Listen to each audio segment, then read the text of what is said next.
ጥጋብ ምንድን ነው? የጾም ተቃራኒ ነው ጥጋብ እንደምታውቁትና ጽጋብ በግዕዝም ጽጋብ ነው፣ በአማርኛ ጥጋብ ተብሎ ይነገራል። ዓለምን በመቅሰፍት ካስመታ ኃጢአት መካከል አንዱና ዋነኛው ጥጋብ ነው። ለምሳሌ እግዚአብሔር ዓለምን በመቅሰፍት እንደቀሰፈ ከምናውቃቸው ታሪኮች አንዱ የኖህ ዘመን አንዱ ነው።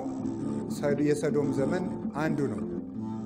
እነዚህ ሁሉ ዓለምን እግዚአብሔር አንደኛ በንፍር ውሃ፣ ሁለተኛ በእሳት እንዲያጠፋ ያደረገው በምንድን ነው ሲባል በጥጋብ ምክንያት። ግብረ ሰዶም፣ ዝሙት፣ እንዲህ ያለው ነገር ሁሉ ቢጠራ ለእነዚህ ሁሉ ምንጫቸው ጥጋብ ነው እና ጥጋብ ለሰው ቀላል ኃጢአት ሊመስለው ይችላል፣ ግን ዓለምን በእሳት ያነደደ ኃጢአት ነው። ለምሳሌ እግዚአብሔር የሰዶምን ከተማ ዘር እንዳይተርፍ አድርጎ ያነደዳት ለምንድን ነው ብለን ስንጠይቅ ራሱ የሰራዊት ጌታ እግዚአብሔር እንዲህ ብሎ ይናገራል። ትንቢተ ሕዝቅኤል ምዕራፍ 16 ቁጥር 49 ላይ እንዲህ ሲል ይናገራል።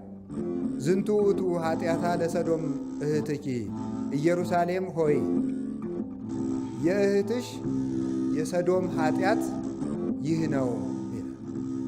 የሰዶም ከተማን በእሳት ያቃጠሏት 4 ኃጢአቶች እነዚህ ናቸው። ትዕቢት፣ ጥጋብ፣ እረፍትና ስንፍና ናቸው።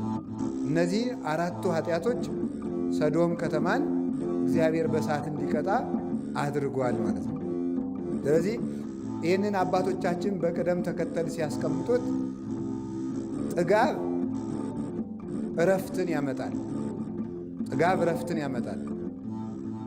እረፍት ምንን ያመጣል? ሐኬትን ወይም ደግሞ ጽርዓትን፣ ቦዘኔነትን ያመጣል።